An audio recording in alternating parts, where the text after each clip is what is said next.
நேயர்களே, இப்போ நாம் இந்த ஜெயித்தா வெற்றி பெற்றார் என்பதை விட மத்திய கிழக்கில் சவுதி அரேபியாவும் மற்ற நாடுகளும் என்ன நிலையை அவர்கள் வருங்காலத்தில் எடுக்கப் போகிறார்கள். அமெரிக்கா இப்பொழுது ஒரு பாதுகாவலன் இல்லை என்ற நிலைக்கு மாறிவிட்டது.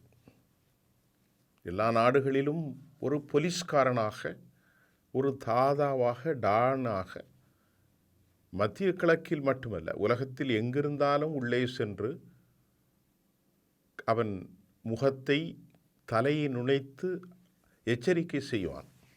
ஆனால் இன்றைக்கு அந்த பிம்பம் முழுமையாக உடைக்கப்பட்டு விட்டது. மத்திய கிழக்கு நாடுகளில் இனி அமெரிக்காவின் ஆதிக்கம் ஒருபோதும் இருக்கக்கூடாது. இது ஈரானுடைய கடும் உத்தரவு. இப்போ இதில் என்ன நாடுகள்?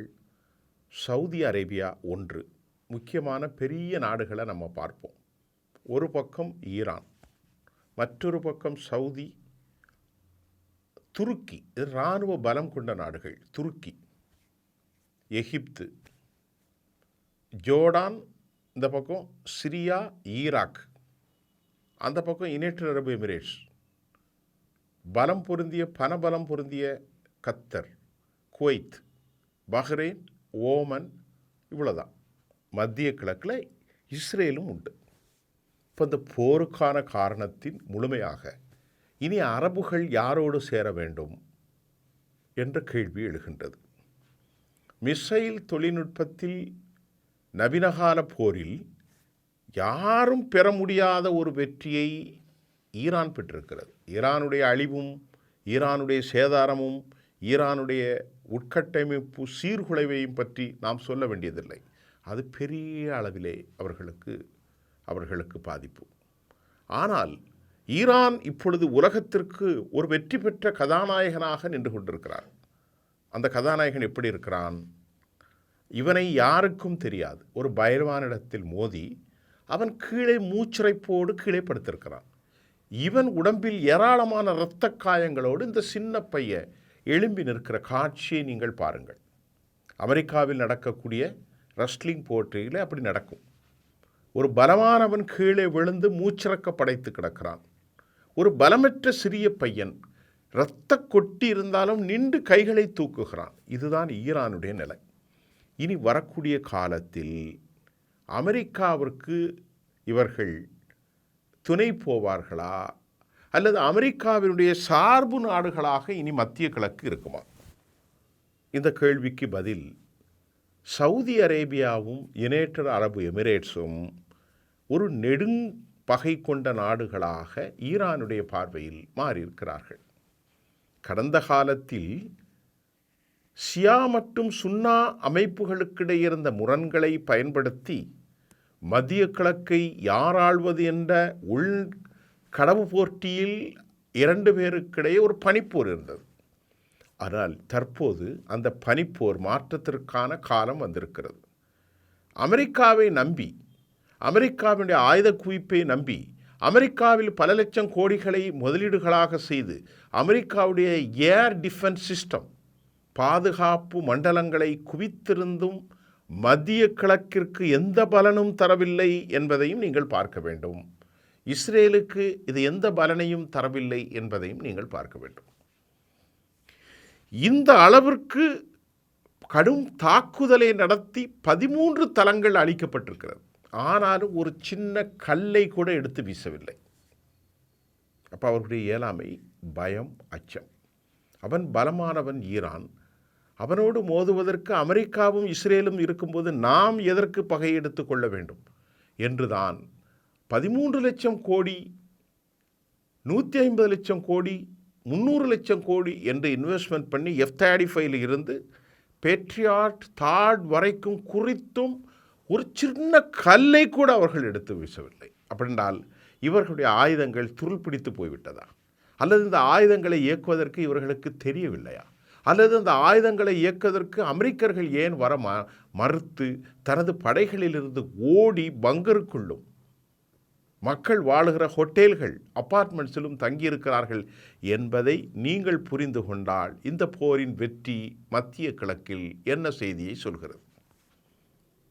இப்போது அவர்கள் வைக்கிற கண்டிஷனில் முதல்ல பொருளாதார தடைகளை நீக்கி எங்கள் சொத்துக்களை கொடுத்து எங்களோடு போர் செய்ய மாட்டோம் என்று உலக அளவிலே ஒரு கேரண்டியை கொடுத்தால் நாங்கள் போரை நிறுத்திக் கொள்கிறோம். இதெல்லாமல் மற்ற கண்டிஷன் 15 கண்டிஷன் இருக்குது. அதில் அணு ஆயுதங்கள் நல்ல விஷயத்துக்கு பயன்பாடு இதெல்லாம் இருக்கிறது, அதை விட்டுருங்க. இப்போ இந்த கண்டிஷனில் இன்றைக்கு சவுதி அரேபியா இனி நீடித்து நிற்க முடியாத அளவிற்கு ஒரு பெரிய வல்லாதிக்க சக்தியாக பெர்ஷியன் வளைகுடாவை கையில் வைத்திருக்கும் ஈரான் உருவாகி இருக்கிறது. சிறிய தும்மலுக்கும் ஒரு சிறிய சத்தம் போட்டால் கூட அதை கேட்கிற நிலைமைக்கு இன்றைக்கு அவர்கள் குனிந்து போகிற நிலை உருவாகிவிட்டது. ரொம்ப கவனத்திலே இருக்க வேண்டும். இப்போது மத்திய கிழக்கில் ஒரு நிரந்தர சமாதானத்திற்கான வழி என்ன என்ற கேள்வி நமக்கு எழலாம். நிரந்தர சமாதானம் என்பது இப்போது அமெரிக்காவோடும் இவர்கள் நட்பு கொள்ளலாம், சீனாவோடும் நட்பு கொள்ளலாம், ஈரானோடும் நட்பு கொள்ளலாம், ஏனைய ஆயுததாரிகளோடும் நட்பும் வியாபாரமும் செய்வதற்கு தலைப்படக்கூடிய ஒரு வெளிவிவகாரத்துறை பாலிசியை அவர்கள் மேற்கொள்ள வேண்டும். அதாவது ஈரானை இனி நிராகரித்து விட முடியாது. ஒரு இன்எவிட்டபிள் ஃபோர்ஸ், தவிர்க்க முடியாத சக்தியாக மத்திய கிழக்கில் ஈரான் உருவாகி இருக்கிறது. இன்னும் சில நாட்களில், ஆண்டுகளில், மாதங்களில் அவர்கள் தங்களை மறுஉருவாக்கம் செய்து கொள்வார். ரிப்பேரியேஷன், ஆயுதங்களை மீண்டும் மறுஉருவாக்கம் சொல்வார்கள், கட்டமைப்புகளை மேம்படுத்தி கொள்வார்கள். காரணம், அவர்களிடத்தில் நாள் ஒன்றுக்கு 4.4 மில்லியன் பெட்ரோல் உற்பத்தி, அதாவது க்ரூட் ஆயில் உற்பத்திக்கான தளங்களும் கர்க் என்கின்ற பெரும் இயற்கை செல்வங்களும் அவரிடத்திலே இருக்கிறது. அதை மாற்றுவதற்கு வழி இல்லை.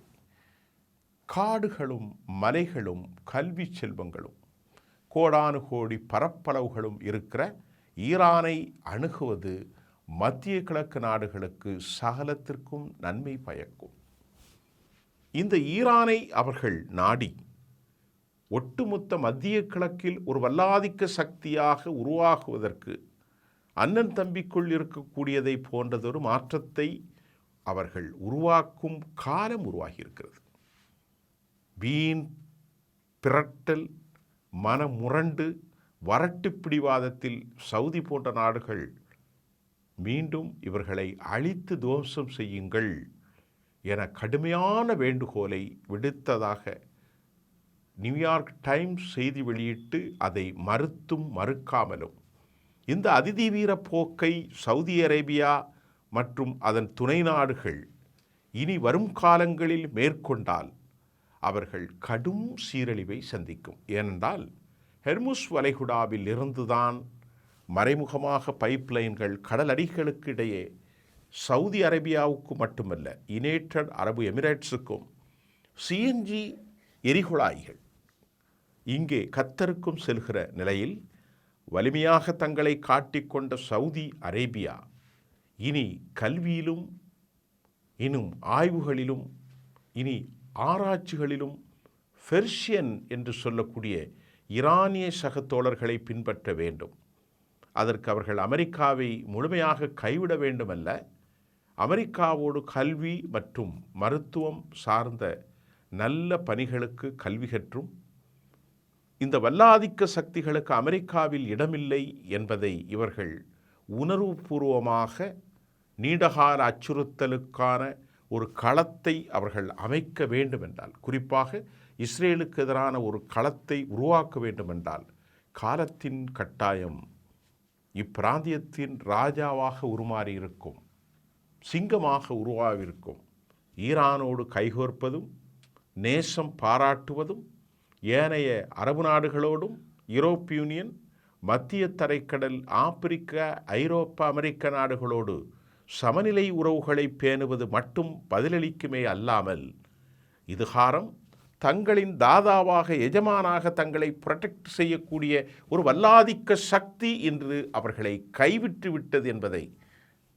நன்கு உணர்ந்தால் காலம் அவர்களுக்கு தெளிவானதொரு பாடத்தை படித்து கொடுக்கும். இதை செய்வார்களா? காலம்தான் பதில் சொல்லும். மற்றொரு களத்தில் நாம் சந்திப்போம்.